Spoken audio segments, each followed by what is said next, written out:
I am MD, host of the Fourth Branch program, inviting you to join me every Saturday at 10:30 a.m.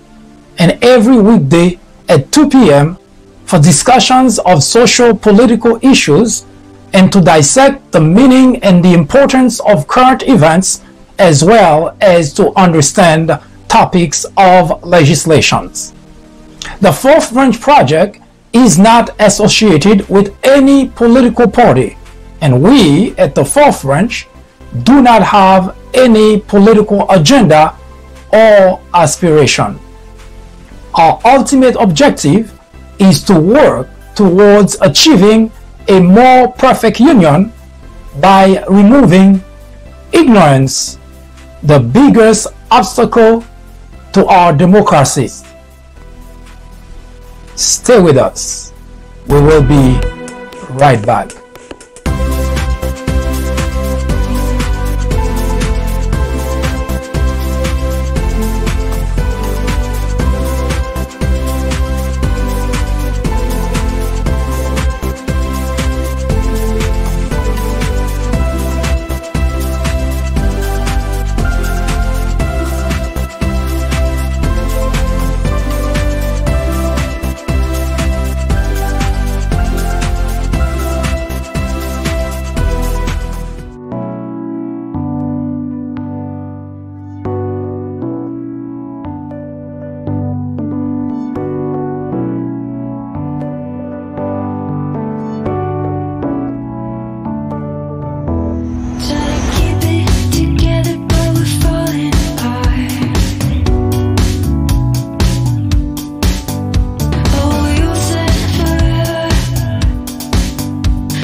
This is the Fourth Branch Project, the first and only program which is dedicated exclusively to those with common sense, a spirit of patriotism, and a determination for a more perfect union.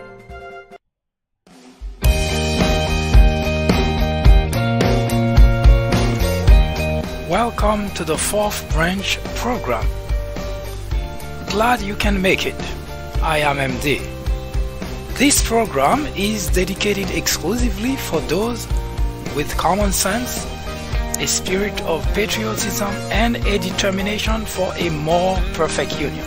Stay tuned as we begin the discussion of a very important, interesting, and enlightening topic. Hope to hear from you soon. Happy listening.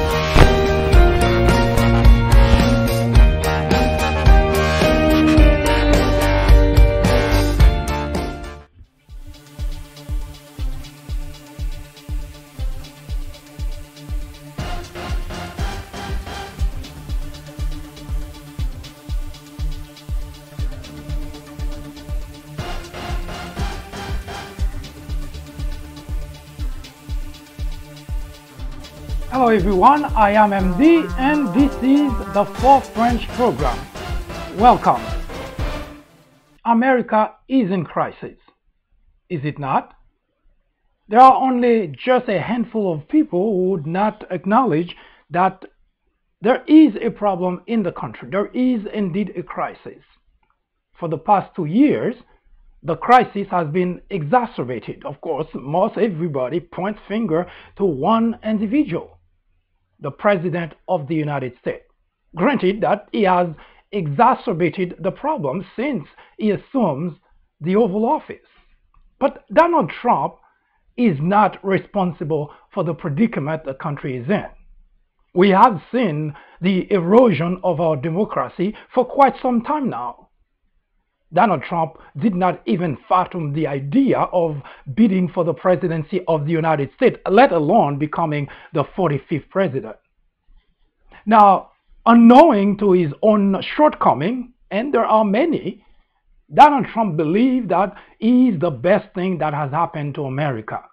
But unfortunately, so do millions of other people, those who voted for him, those who continuously supporting him, and who believe that, well, the country is doing great because Donald Trump waved his wand and everything seems to be going fine. The economy, they said. What about the economy, I asked? Wasn't the economy doing just fine when Donald Trump became president of the United States? Of course it was, and it continues on.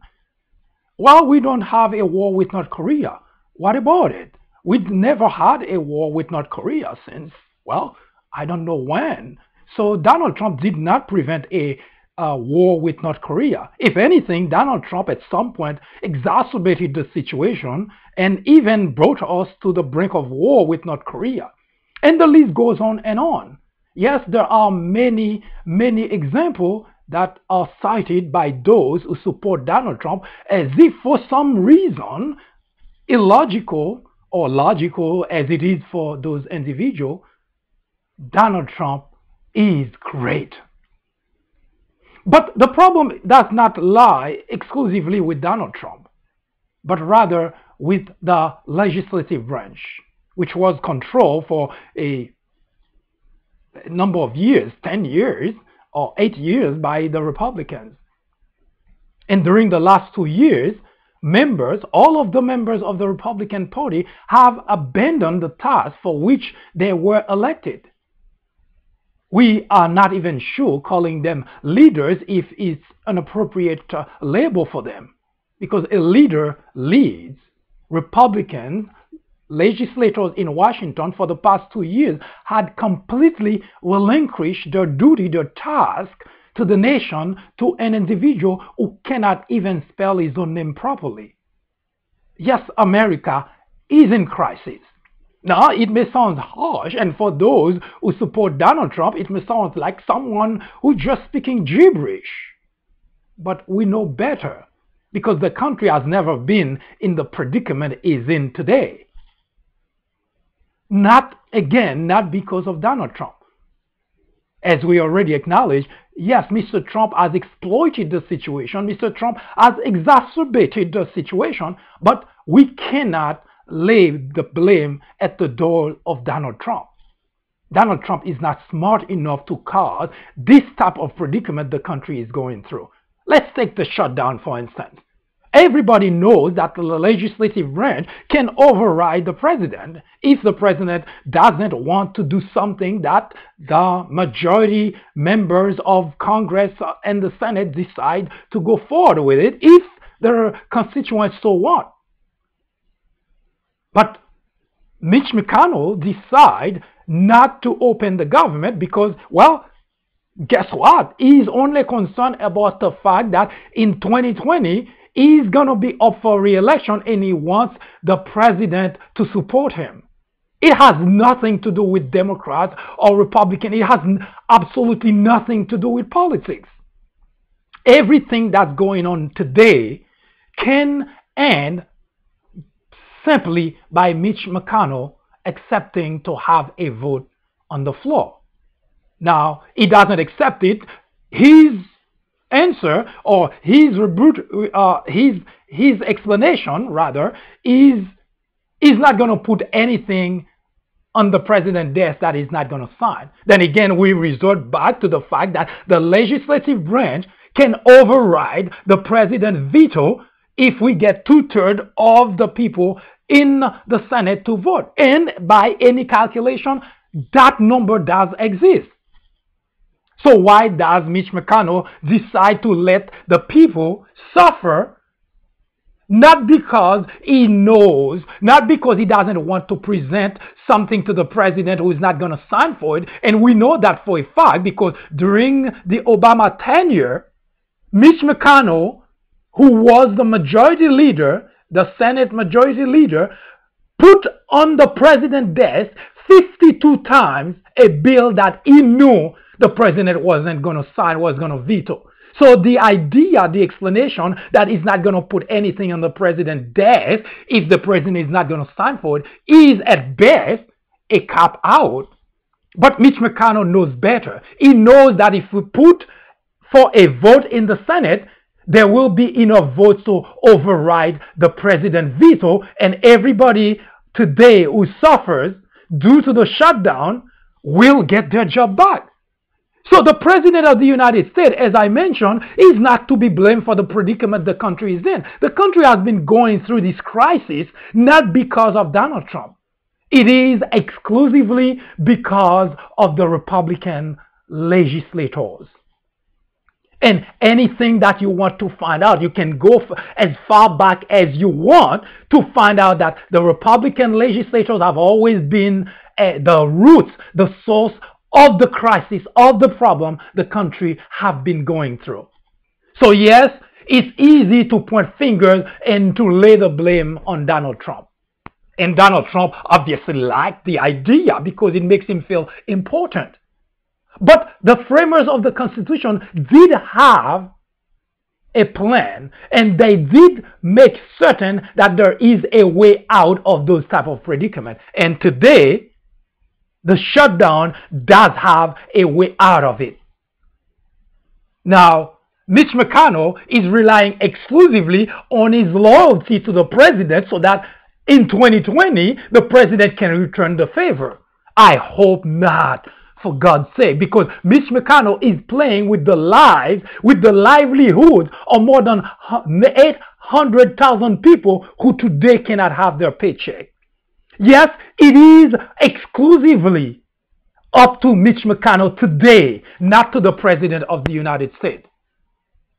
So yes, the country is in a crisis, not because Donald Trump is so powerful, not because Donald Trump wants the country to be in the crisis. Of course, he is part of the problem. But this particular problem we're going through now, the shutdown, the fact that people now in their second week without a paycheck is exclusively on Mitch McConnell.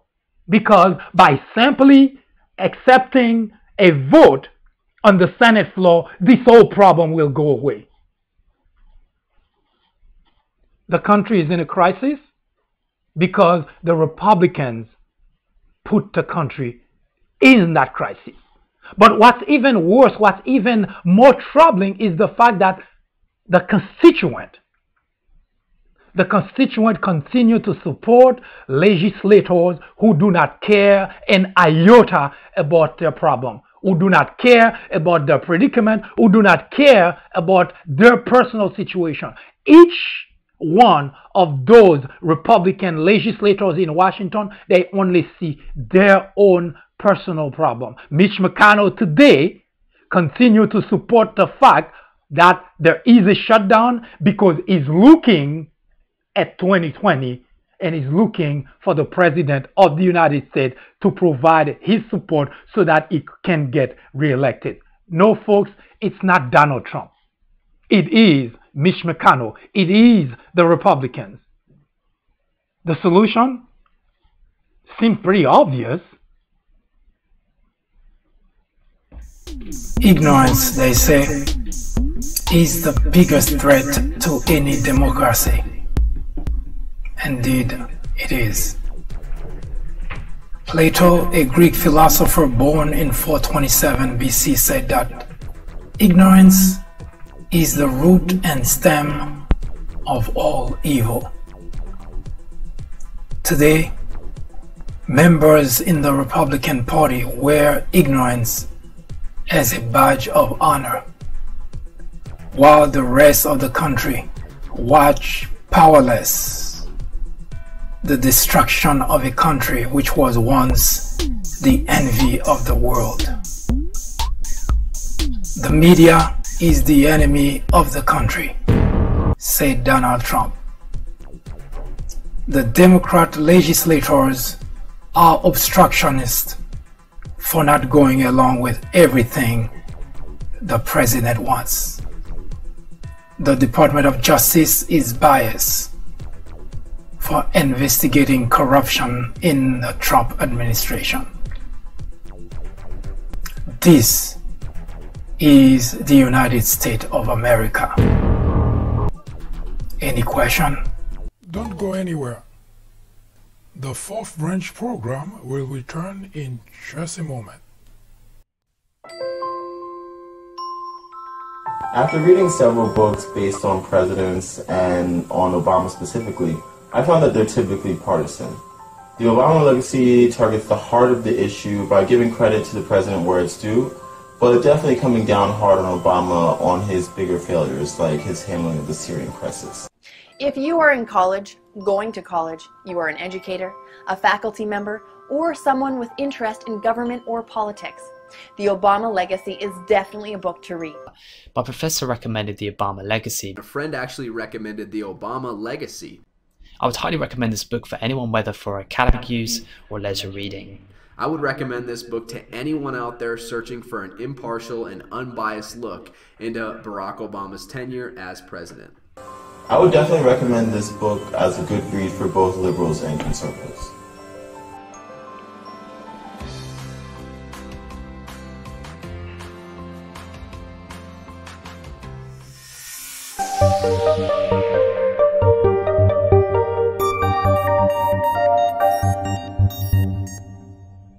No one can explain being smart by acting like a fool and speaking like an idiot. Cicero said that any man can make mistakes, but only an idiot persists in his error. Usually I don't take any part in people's personal life, whether you're ignorant, stupid, idiot, whatever way you wish to live your life, ignorant, illiterate, that's your problem. Yes, I sound very selfish that way. It only bothers me when your ignorance begins to impact myself and to impact the society in which we live.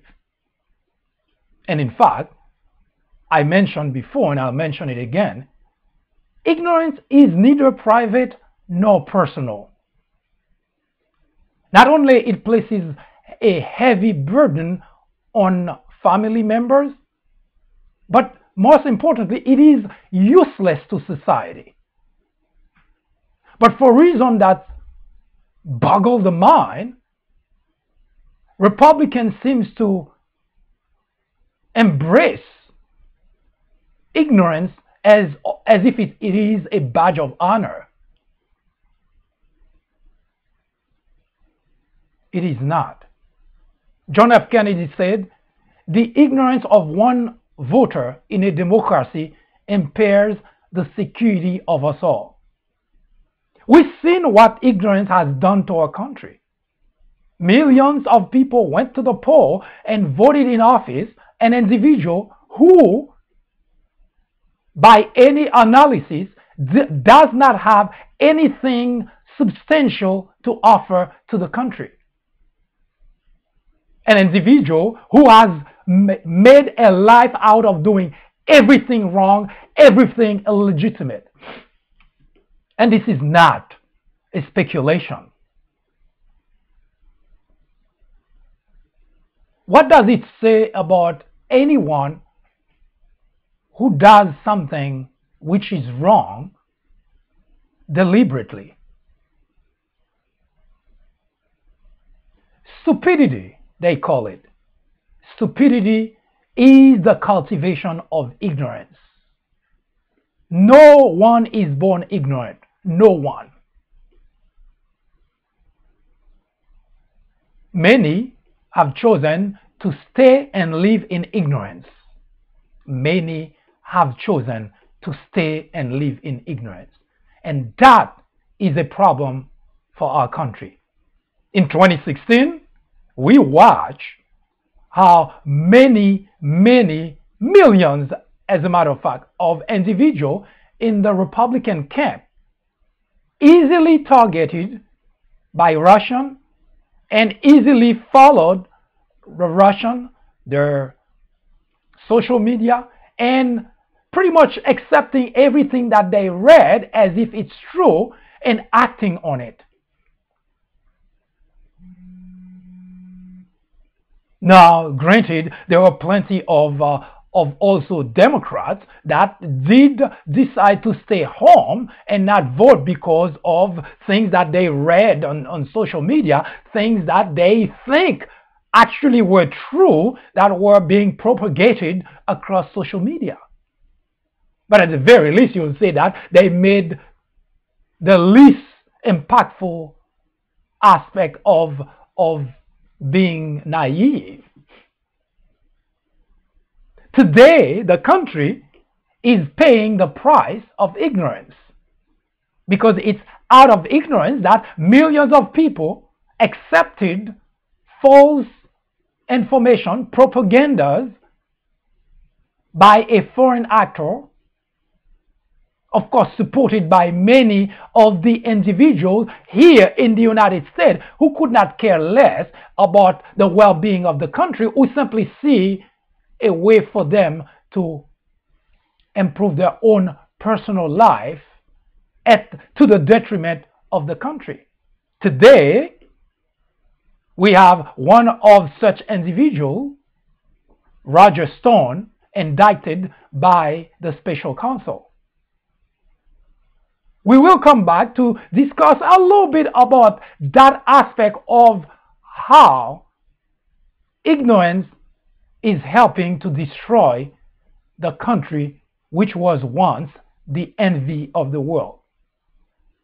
After a short announcement, we will come back to continue the conversation about race relation in America. Hi, I am MD, host of the Fourth Branch program. War on Blacks is a new topic added to the Fourth Branch programming in order to discuss the intricacies, the complexities of race relations in America. The goal is threefold. 1. To bring attention to the various forms of prejudice, discriminations, and racism in the country. 2. To expose the undeniable presence of such in every aspect of life and every corner of our society. 3. To extricate us all from the ignorance, the indifference, or the complicity. The ultimate objective is to make the discussions of those issues, racism, prejudice, discrimination, a normal part of our lives. Then, and only then, will we, as a society, be able to eradicate the problem. Martin Luther King Jr. said, "Nothing in all the world is more dangerous than sincere ignorance and conscientious stupidity."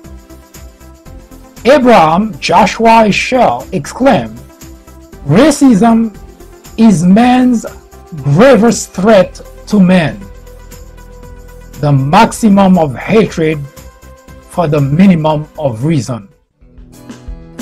Join me in the journey to restore equality. Or would you please get out of the way? Thank you.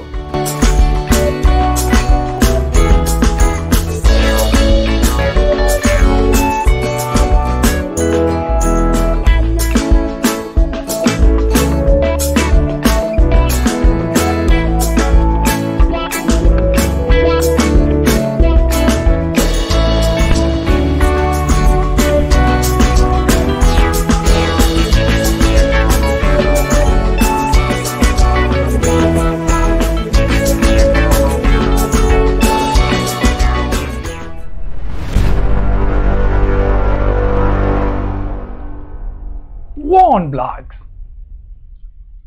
If you join us for the first time, welcome. War on Black is a race relation discussion forum topic during which we try to understand the problem that currently exists in the country, which is racism, discrimination. One thing War on Blacks, this topic, this forum is not a bashing of whites. Now, I do understand that the topic at hand, the detail behind the topics, the example, and the period currently under discussion is not comfortable for whites, and that's understandable. But I want to again make certain that it is understood that this is not a forum to bash whites. The point of this forum is to discuss the detail, the interaction between blacks and whites, and to explore what is behind the problem of racism, discrimination in the country. Now, having said that, is the basis of this particular topic. Two major groups of whites in the country. Millions of whites who are racist and discriminate, and millions of whites who are not racist and who do not discriminate. The second aspect we consider as part of important information to keep in mind is the fact that we also acknowledge that no one living today was around during slavery, be it black or white. So, if that's the case, then whites today should not worry about the problem, right? Well, not quite. Now, before we move to continue the discussion, which is we at the point where we discussing uprising, and not just any type of uprising, but bloody uprising that claims lies, both on the black side and on the white side. But before we get there, we move there, we have talked about and discussed every time that we have this program that there are three important factors to keep in mind as we discuss this particular topic. One, that it ought to be acknowledged that racism is indeed rampant in the United States. Unless there is this acknowledgement and acceptance, then there is already a problem solving racism and discrimination in America. Because the very first step to solving any problem, no matter what the problem is to recognize, identify the problem. Now, I already mentioned that the white supremacists, the white nationalists, the KKK, those groups are not the problem of racism and discrimination in the country. Oh yes, they do contribute to the problem, but they are, by any stretch of the imagination, they are not responsible for the problem. They extreme in their views, they don't like blacks, they have their own issues. But we cannot place that problem, that plague that has been haunting, that had prevented a good interaction between blacks and whites in the country, we cannot blame those individuals for that.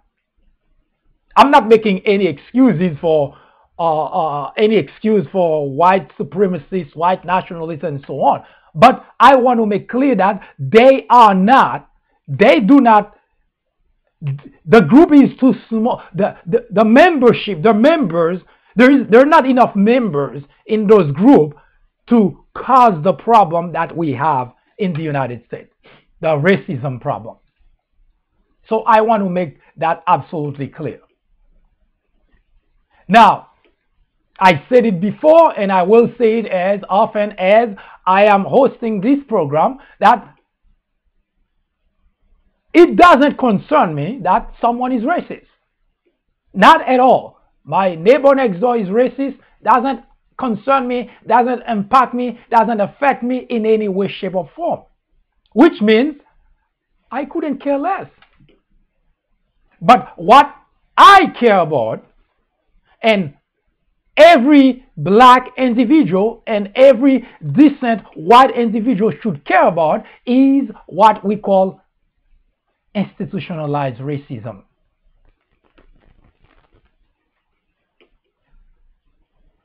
Institutionalized racism, now the difference between those two, the individual who is racist is a behavior and action word that one individual, usually a white individual, has towards another individual, usually black, but obviously they have such views of other races as well.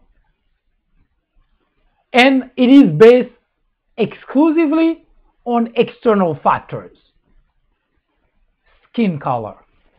Nothing else. They have no idea the person they hate, what that person is about. They have no idea of the person's background. They have no idea of the person's education and so on. The only thing that they have is they can see that individual is black. That's how racism works. That's how racists operate. Now, institutionalized racism is a system which condones, which nurtures, or even promotes racist behavior, action, and languages. Now, that's what should be of concern to every black individual and to every decent white individual. And the reason is because institutionalized racism happens right under our nose. And sometimes we just pass and we don't even pay attention, we shrug it off. Sometimes we don't even realize that we are dealing with institutionalized racism. An example that I always take, for instance, is you have a black and a white in the street of New York. The black is stop and freeze, the white not. This is because of institutionalized racism. And it goes even further because the black is stop and freeze and they find a small packet of cocaine or whatever drug that they find on that individual. Now, the black is arrested, thrown in jail. Now, he has a record as a criminal. All that is because of institutionalized racism. Now, the cocaine I'm referring to, the small packet, is for individual consumption. Now, I want to make clear that I'm not promoting people doing drugs. I'm making a very specific point here. So the black is arrested, thrown in jail, labeled as criminal, now go through the system. Now you have a black who was picked up from the street because of institutionalized racism, now go through the jail system and has a record as a criminal, and his life is completely destroyed. Now the white individual that was with that black that also went through also had a small packet of cocaine. But that person never affected by it because, well, institutionalized racism. That's why you see that our justice system is filled with blacks, non-violent crime, all of them, however, labeled criminal and their lives completely destroyed. That's institutionalized racism. So we cannot simply shrug off institutionalized racism because it does impact lives, it does impact generation. Because that black individual that was just picked up because they found a small packet of drug in his pocket, his life is completely destroyed. It could have been the future of his family. So war on black caused physical casualties, emotional casualties, psychological casualties, and financial casualties. This is set by the system we have here. So we cannot just simply shrug it off as if it's not happening, as if it doesn't matter. It does matter. Now that same black individual goes in front of a judge. You can rest assured he will be harshly punished. Take a white individual for the same crime, the punishment will be lighter. Institutionalized racism. So we, blacks, should, whether we are directly impacted or not by that problem, cannot just simply go around it and shrug it off because it impacts generations of blacks. And it has already done that. I personally interacted with individuals in school, white individual, who made comment to that effect without even realizing that they are part of what caused this predicament to blacks. Now, why do we have institutionalized racism in America? Now, everything started way back. Slavery time.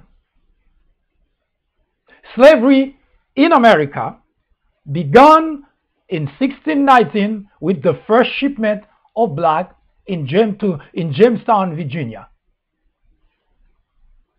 Now, I will say that it is necessary for you to, in order to follow this conversation, to refer to the People Branch channel, YouTube channel, in order to look at the previous episode made about this topic, so that you can follow through as to how we get to the point where we at, so that you can not only follow but understand why we are in this country at the point we are today. which means we are still talking about racism in America. We are still talking about discrimination in America. In fact, institutionalized racism, which is the new form of slavery for blacks in America, is widespread. This is not, it's not one of those things that you see sporadically here, sporadically there. It's mostly in the South. We don't see that in the North. No, it's widespread in the country. So as such, we cannot simply not pay attention or not address that problem. So I strongly suggest you take a look at those videos so that we can make that journey together and become part of the solution. Now, that part of slavery, which we already went through, where blacks were brutalized, dehumanized, inhumanly treated by white slave owners. And many decades went by, actually centuries went by, that blacks were subjected to treatment that would get you to shed tears even reading about it. That's how white slave owners treated blacks. And I always want to make the point that white slave owners were also behind the idea of setting a system, a structure in place that continue up to today to make it difficult, harder for blacks to advance. It's at every aspect of our society. Now, blacks, contrary to those who question blacks as to why it took so long for slavery to end, which I already explained in previous video, they had pushed back from the very beginning that white went after them to enslave them. They got shot and killed in Africa. Those that were captured during the journey to here in America or to Europe or to the Caribbean, wherever they were transporting them, they fought back. A number of them, hundreds of thousands of slaves, well, were supposed to be slaves, blacks captured, never made it to their destination. Some of them committed suicide. So yes, blacks never accepted the predicament that they were put in by whites. So they fought back whichever way that they could. Now, after many centuries of slavery here in America, younger generation of blacks, armed with both knowledge of the predicament of the situation and of course instructed by previous generation, or guided I should say by previous generation, despite the fact that they were being inhumanly treated, but as younger generation they had the strength, they acquired knowledge, guidance, they decided we're going to put an end to that. Yes, previous generation, they suffered, they died, they saw their women raped, their kids sold. But the time came when blacks said enough was enough, and they embarked in a movement that would leave behind the idea of simply escaping slavery to doing something with the idea of escaping slavery. What I'm referring to is called bloody rebellion. Now, bloody rebellion were caused exclusively by white slave owners. Because as I showed you yesterday, in the video yesterday, slaves in the beginning tried to escape slavery, period. That's all they had in mind. And if you were to be put in that same predicament as slaves, you would have the exact same behavior. You would want the exact same thing. Escape slavery. Because no human being should be put in that predicament. And yet, the white slave owners, Christians who worship on Sundays, went to church to thank God. The kind of treatment that they inflicted on blacks can only be described as evil. There was no place for those individuals in a church. And yet, hey, everybody at the church was doing the same thing. Even the priest condones it. The Supreme Court went along with it. Yet the whole system subjected blacks to treatment that today would have put the individual perpetrating those activities in jail for good. Now, blacks saw generations after generations after generations after generations of blacks being executed for no other reason than trying to escape slavery.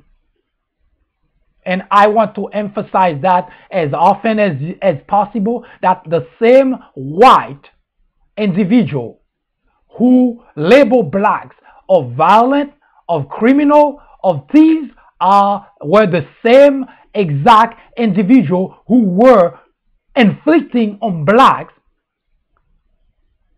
treatment that could only be described as evil. They were more criminals than you can ever describe the word criminal. Blacks who tried to escape, once captured, would be executed. And talk about violent and criminal. Someone tried to escape the type of treatment you inflicted on them, on those individuals. Not only going to church did not change anything about those individuals, those white individuals who were slave owners. I don't even know why they went to church for. Not only the church, the Bible, God could not even change those people to become human, but they saw that blacks were the problem.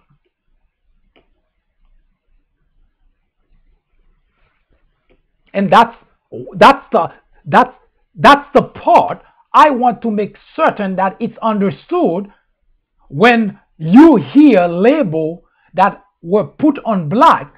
Those labels were put by generations of whites who were slave owners who passed that down to generation of their descendants who today they have no problem, they have no qualm say blacks are criminal, blacks are violent, and blacks are, well, yes, thieves. Because their ancestors passed that down to them and pass it down all the way to the current generation. But they never question as to why do you say that blacks were criminal? They were captured, taken from their home country by force. They were enslaved, forced to work 18 hours a day. They were beat until they bled and still forced to go back on the field to work. They were starved to death. If they tried to escape, they would either be shot down, and if captured, they would be executed. But they were the criminal. Do you see the irony on this problem?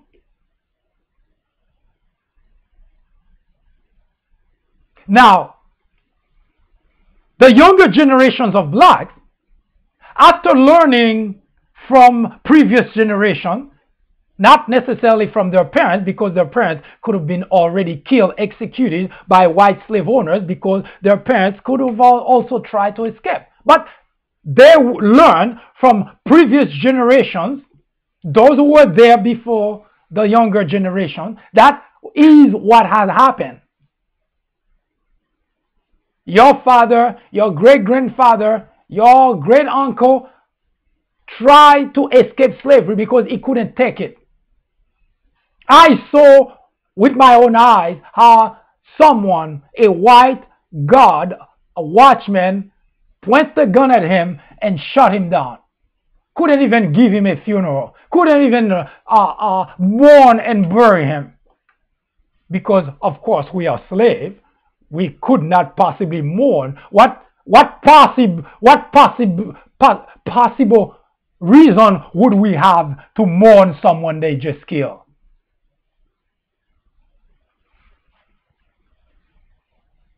Because if you did, you would be punished harshly.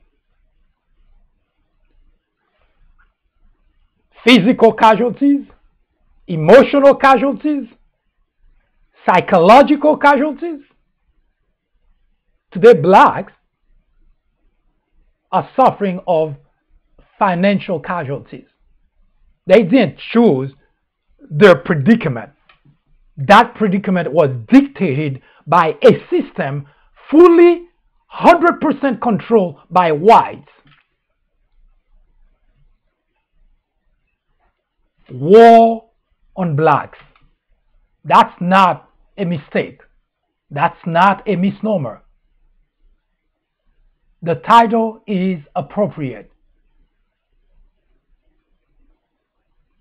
Now, I mentioned before that they started by escaping, but they never made it far because every time, first, they started completely disorganized. They just wanted to get the hell out of the predicament. Anyone would. But they were disorganized.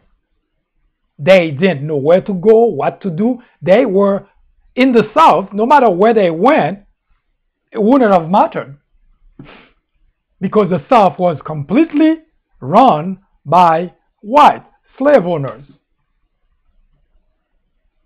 So there was nowhere for them to run. But they tried anyway. Every time that they did, they get hunted like animals. Some would rather continue running and get shot down rather than surrender to go back to what they were subjected to. Others thought maybe they would have a chance to regroup and do it all over again, but to find out it didn't happen that way, because when they were captured, they were rounded, executed, hung publicly. That was the idea, to instill fears on the others so that they know what awaited them if they also try. Yes, white slave owners did all that to blacks, which later on they would label as criminal and violent. This is an irony in the United States of America, blaming the victim.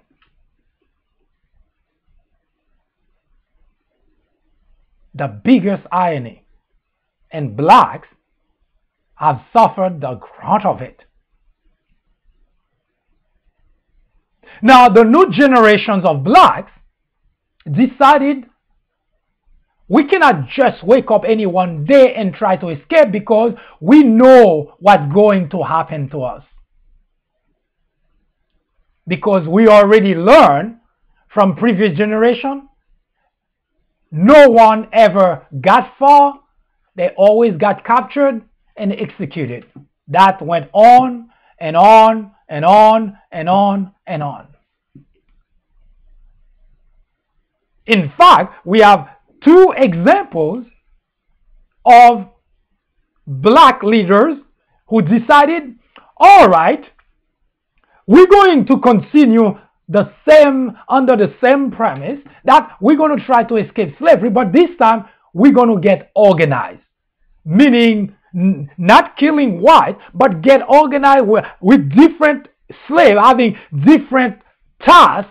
Watch guard, those who would go a little bit further ahead and survey the area to make sure that there is no one, nothing, and the group would follow, and then they would move that way north until they would escape slavery. That was the plan.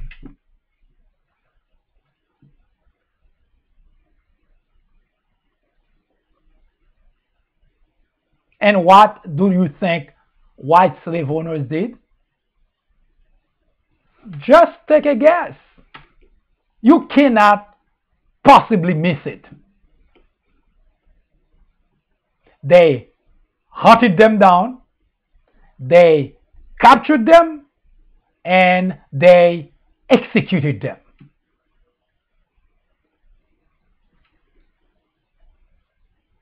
See the problem? After putting a group of individuals through hell, they try to escape. You find that, oh, that's not acceptable. Why would they try to escape? We were having so much fun.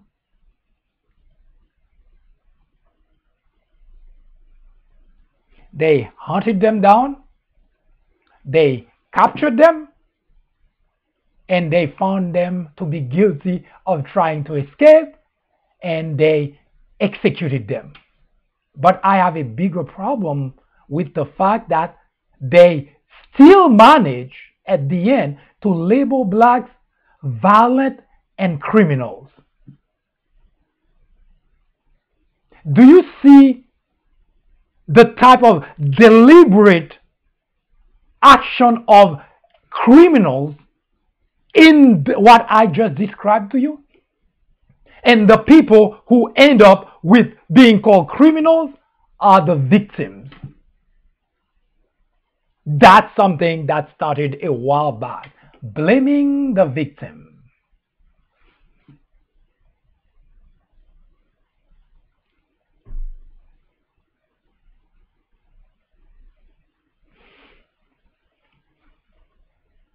Now, Gabriel Prosser was the first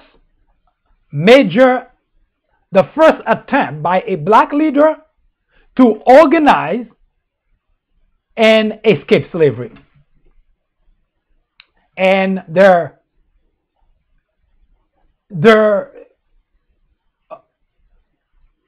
what they tried to do was really very simple. They weren't going to try to kill whites. They weren't going to try to harm anyone. They only wanted to escape slavery.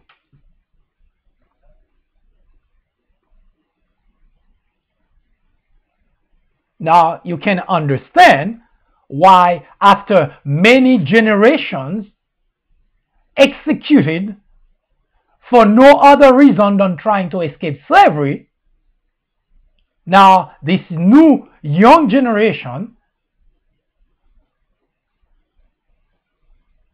thought, what can we do to make certain that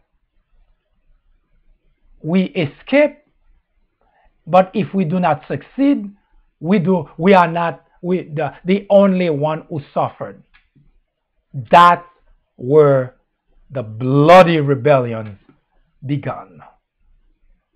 And whites are going to have a hell of a panic time in the South when blacks decided, you know what, we're going to escape because we're not going to stay there. We cannot accept the condition that we were in. But before we escape, we're going to try to give you a taste of your own medicine. And that will send white slave owners in a panic in the South. Hi, I am MD, host of the Fourth Branch program.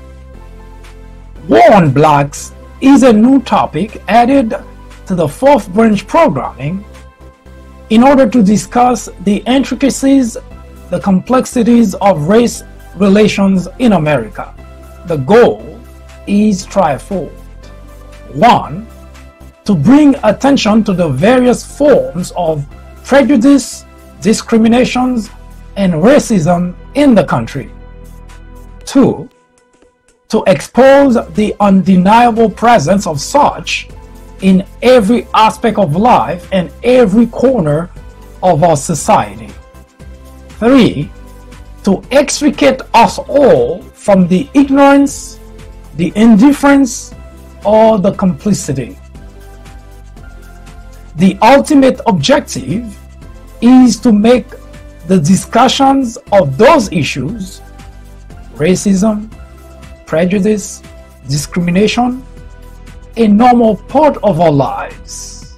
Then, and only then, will we, as a society, be able to eradicate the problem. Martin Luther King Jr. said, "Nothing in all the world is more dangerous than sincere ignorance and conscientious stupidity." Abraham Joshua Heschel exclaimed, "Racism is man's gravest threat to man, the maximum of hatred for the minimum of reason." Join me in the journey to restore equality. Or would you please get out of the way? Thank you.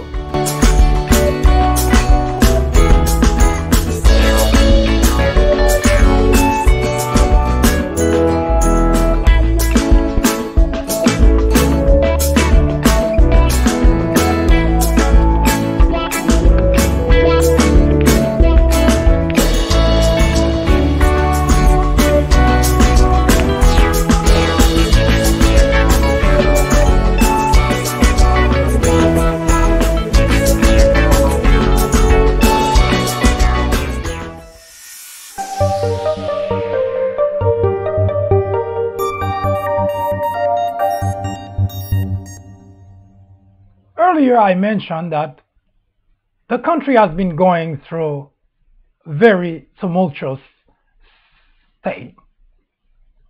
And it is very easy to point fingers to, of course, the individual in the Oval Office. Not that he's not responsible, he is innocent of the predicament, but he's not the cause of the predicament. Now, I mentioned he has exacerbated the problem, and he has. But Donald Trump became president of the United States because the country has been going through crisis. The erosion of our democracy did not start with just Russia trying to attack or to infiltrate or to meddle into our government, into our system of government. That is something that's been around for, well, as long as there has been Russia and the United States have been enemies. Espionage, counter-espionage, everyone is trying to get really the upper hand. But what makes the predicament even worse is the fact that it is almost impossible not to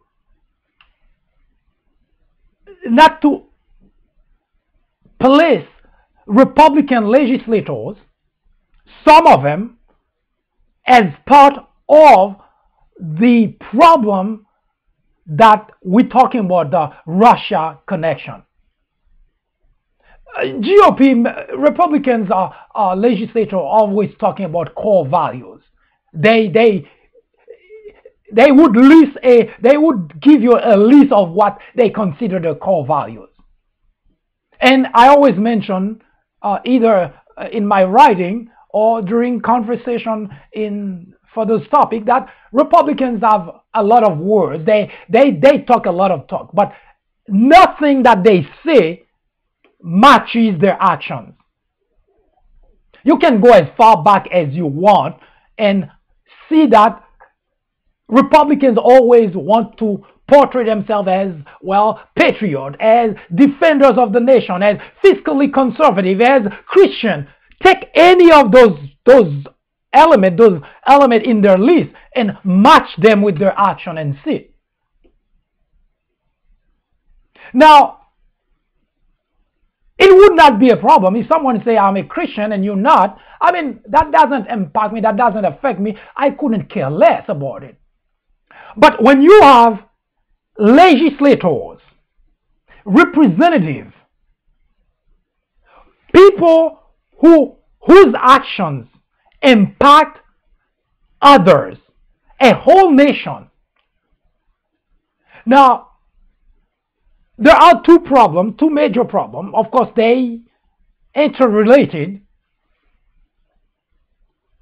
And lately I've been coping with the idea, trying to understand how do we solve a problem which is ingrained within a political party, and it's a problem that at the top and at the bottom. Now, when there is a problem with the legislators, the constituent could easily go to the poll and get rid of those who are not doing the job, those who cannot do the job, those who do not care about the country. But when you have both the legislators, the representative, and the constituent, they all have the exact same problem, then the country has a problem. And the United States of America has a problem. Conversation with Republicans in regards to the Russia debacle. The same thing you've seen that happen with Trump defense, public Trump defense, moving from never had connection with Russia. I never have anything to do. As a matter of fact, I would have not had any connection with Russia. And it's moving to, oh, maybe a member did have a conversation, but nothing to it. We were just talking about child adoption. And it keeps moving and moving and moving until we get to the point where, yes, there was connection, but hey, collusion is not a crime. Now, for anyone who is a patriot, anyone with a logical mind would say, wait a minute, our country is in real trouble. We cannot accept the fact that the person sitting in the Oval Office is actually the individual who makes all those things happen.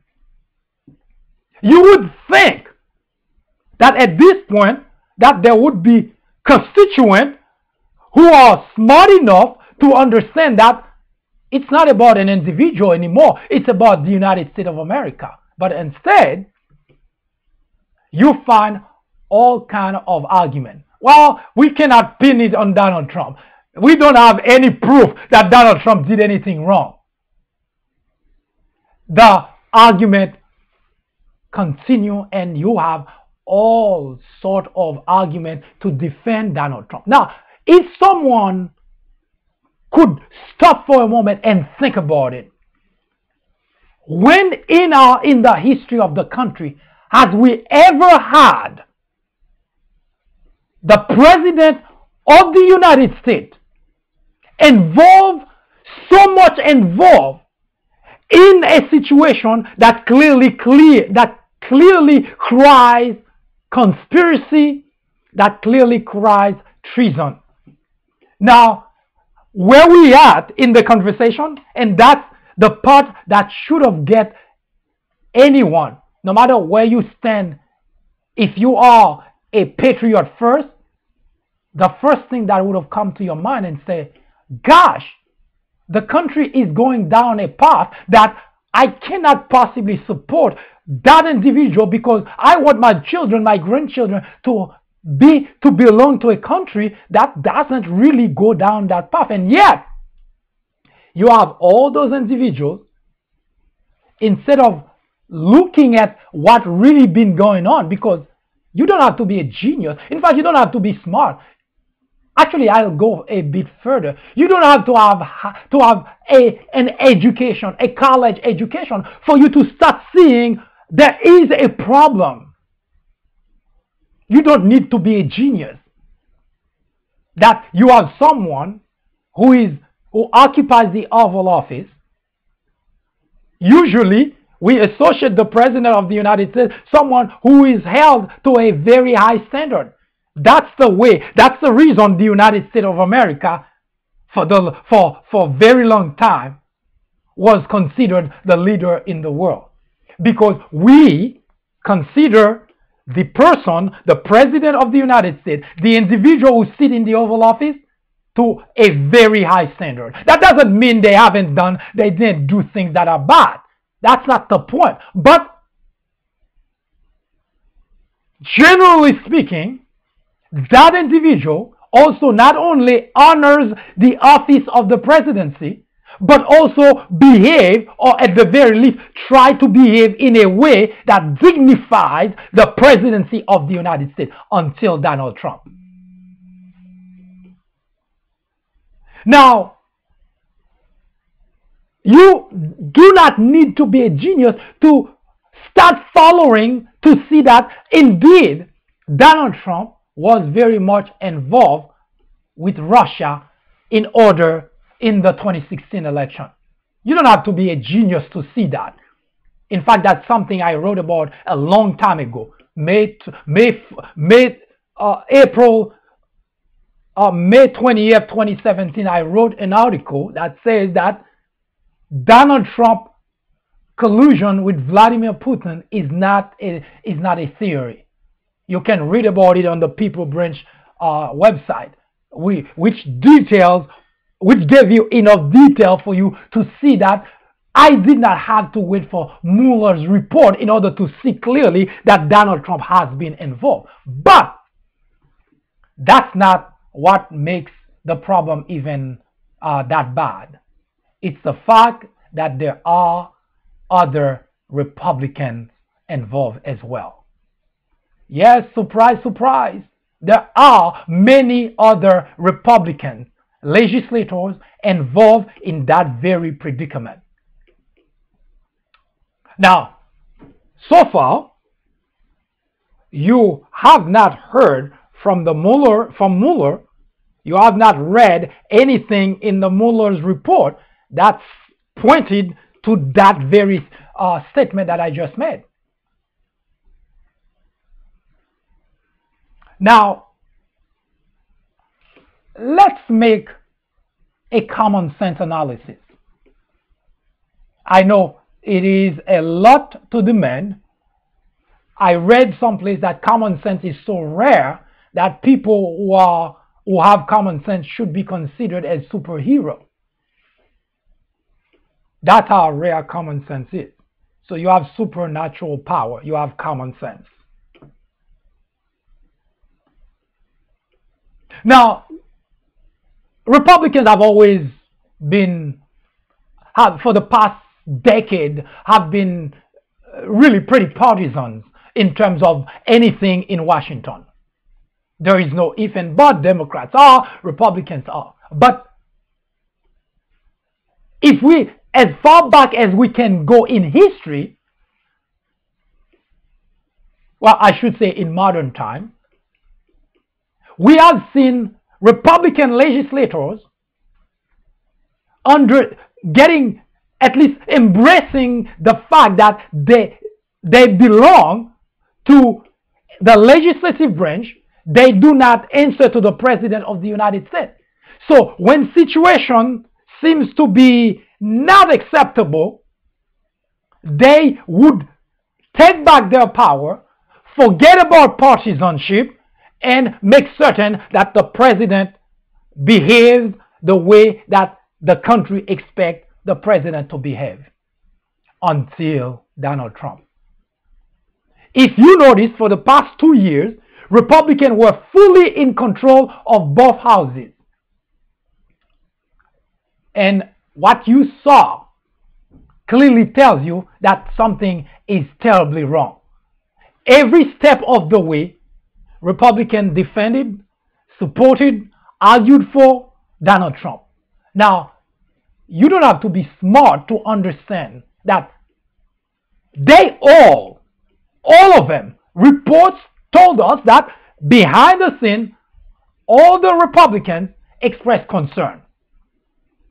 They expressed concern about many things, including Donald Trump's closeness with Vladimir Putin and so on. But publicly, with legislation, they support him.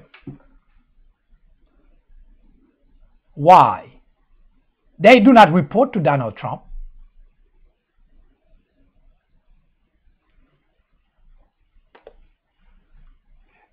Here is a snapshot of the many people who are somewhat involved in this whole Trump ties to Russia. As you can see, there are so many errors there that point to different directions, but at the center of this whole thing, Donald Trump. The argument, people defending Donald Trump, oh, there is nothing about the Mueller indictment and so on that point to Donald Trump. It's either those individuals are completely blind, ignorant, or simply fanatics to the point that nothing matters to them. Because contrary to that statement, everything about Russia points to Donald Trump. Everything. But is what even more suspicious.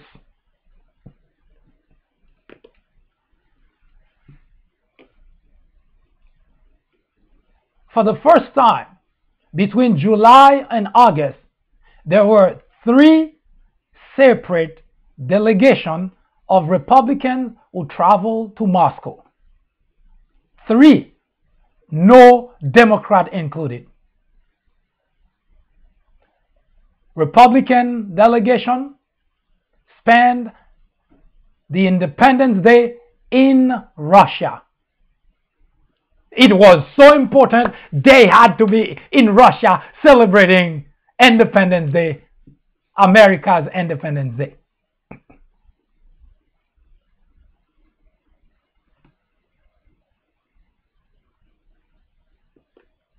We had Donald Trump causing into Vladimir Putin at Helsinki, July 16th. We had Rand Paul. That was a second delegation. Went to Russia. For the first time, we had so many Republican delegation to Russia, and as of date, we have no idea what they went to Russia for.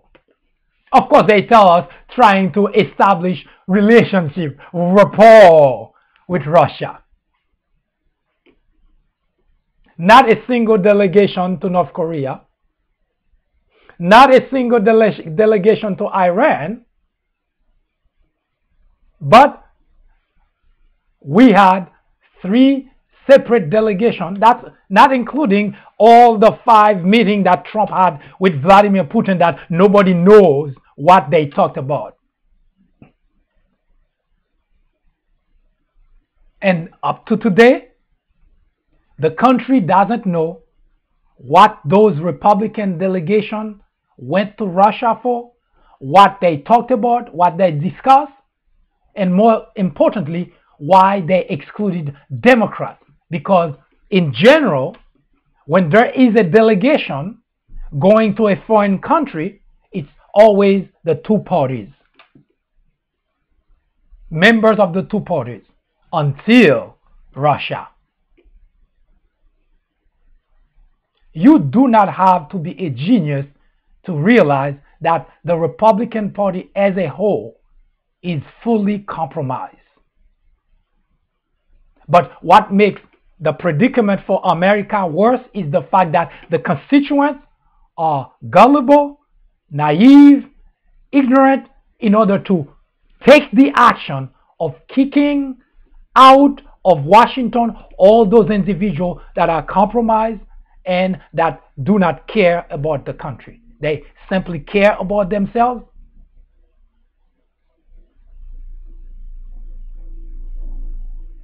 Which means we do not have anywhere to turn.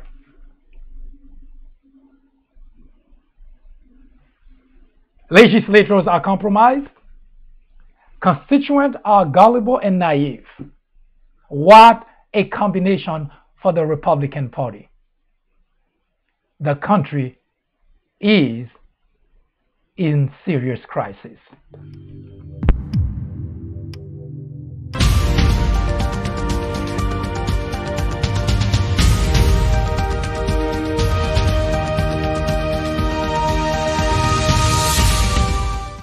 Don't go anywhere. The 4th branch program will return in just a moment. After reading several books based on presidents and on Obama specifically, I found that they're typically partisan. The Obama legacy targets the heart of the issue by giving credit to the president where it's due, but definitely coming down hard on Obama on his bigger failures, like his handling of the Syrian crisis. If you are in college, going to college, you are an educator, a faculty member, or someone with interest in government or politics, the Obama Legacy is definitely a book to read. My professor recommended the Obama Legacy. A friend actually recommended the Obama Legacy. I would highly recommend this book for anyone, whether for academic use or leisure reading. I would recommend this book to anyone out there searching for an impartial and unbiased look into Barack Obama's tenure as president. I would definitely recommend this book as a good read for both liberals and conservatives.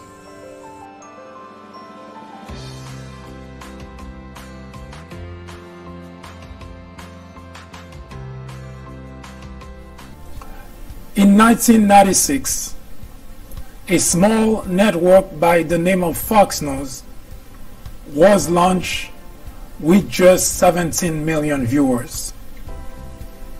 Today, with over 100 million people watching regularly, Fox has become the greatest threat to our democracy, constantly bombarding the airwaves with false information, distortion of facts, and outright lies, presenting to its audience as news. Fox has created an army of blissful ignorance. According to a recent survey, 82% of Fox viewers are ignorant of facts and the truth. To keep millions of people in ignorance not only prevents democracy from flourishing, but it also clears the path to authoritarianism, to dictatorship. Martin Luther King Jr. said, "Nothing in all the world is more dangerous than sincere ignorance and conscientious stupidity." Let me finish by saying that democracy cannot survive in an environment where truth and facts do not matter. At Fox, truth and facts do not matter. Indeed, democracy in America is in jeopardy. It is a crisis the country can no longer ignore.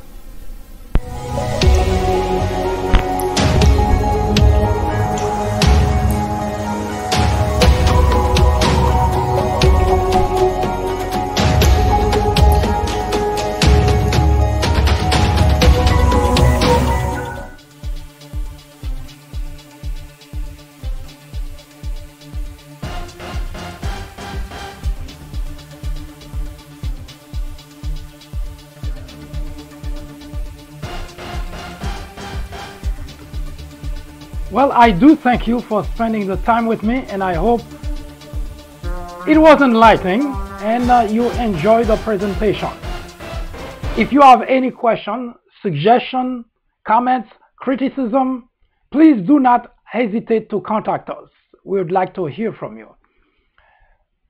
If you have a topic you would like us to research in order to discuss right here at the Fourth Branch, we would like to have that and do the research and talk about it, because the very objective of this program is pretty much to remove ignorance and help advance the union and help to perfect the union, that is. I hope you have a wonderful afternoon, and don't forget, tomorrow this program is at 10:30 a.m. Good day. I am MD, host of the Fourth Branch program, inviting you to join me every Saturday at 10:30 a.m. and every weekday at 2 p.m. for discussions of social political issues and to dissect the meaning and the importance of current events, as well as to understand topics of legislations. The Fourth Branch Project is not associated with any political party, and we at the Fourth Branch do not have any political agenda or aspiration. Our ultimate objective is to work towards achieving a more perfect union by removing ignorance, the biggest obstacle to our democracy. Stay with us. We will be right back.